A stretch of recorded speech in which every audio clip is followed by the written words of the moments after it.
whoa, the muscle layer is the only one that's not actually cut through. They might cut it, they might pinch it open with a surgical instrument. My peritoneum has definitely seen better days. Ever heard anyone say a C-section's the easy way out? Well, send them this video, because we're going over the layers right now.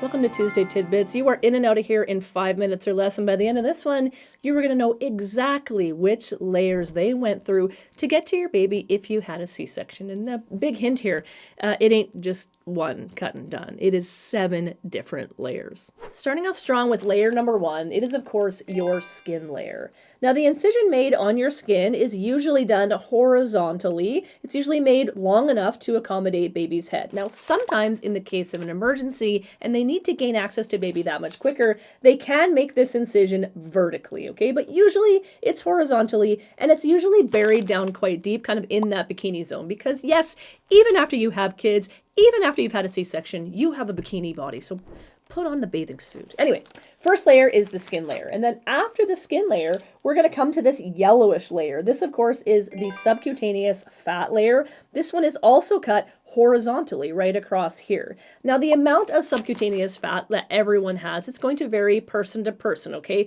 But this is cut through to gain access to the deeper layers. After they go through the subcutaneous fat layer, they're going to come to a fascia layer. Now, this provides support and structure. This is actually a tough fibrous connective tissue, and it is also cut horizontally. And then once they go through that, they're going to come to your muscle layer. And interestingly enough, the muscle layer is the only one that's not actually cut through. This one is actually separated with physical force. So if you've ever heard anybody say, whoa, that C-section was intense to watch, this is probably the layer that they are talking about. So one person is going to grab onto this side, and one person on the other side is going to grab onto this side, and they are going to pull it open with their force to get to the next layer underneath. The next layer is a little bit tough to see because it's actually a membrane layer. This is called the peritoneum, and it lines the abdominal cavity, and it is cut vertically.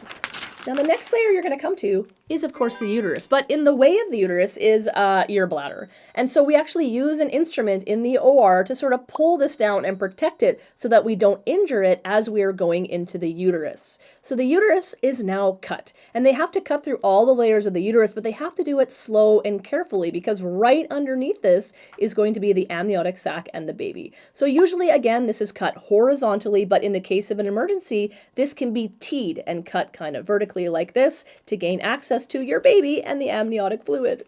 We made it. We made it to layer number 7, which is now the only layer standing between you and your baby. It, of course, is the amniotic sac. Now, it doesn't really matter how they get into this layer. They might cut it, they might pinch it open with a surgical instrument. It's not staying in the body, it's not getting closed back up. So they'll do it however they need to, and then the fluid will all come out, and then your baby will be born through all of those incisions, through all the layers. Now, if for some reason this layer isn't quite big enough, or maybe this uterine layer isn't quite big enough, sometimes forceps are actually used in caesarean sections, so just be aware of that. But your baby will be born, and they'll be placed kind of on your abdomen on the surgical table. And then usually, standard of care, 60 seconds of delayed cord clamping will happen unless you or baby are not doing as well as we would expected, in which case the clamping and the cutting will happen sooner. And then once baby is freed up from you, they'll head to the warmer, they'll kind of dry baby off, you can be watching baby. Your provider's then going to remove the placenta manually and then start to suture up all of the different layers.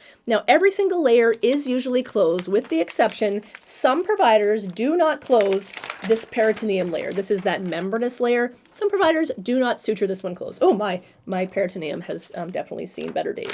But usually all the other layers, they will get closed back up with stitches that dissolve on their own. And then the external layer, this skin layer, depends on your provider. Some they will close this with staples, and some they will close this with sutures, the stitches.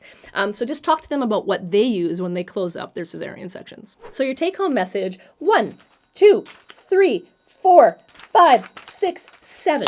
7 layers between you and your baby. Not the easy way out. If you like Tuesday Tidbits, be sure to click on those notifications so you don't miss any. You can check out last week's Tuesday Tidbit right here. And as always, be happy, stay healthy, have fun. Bye.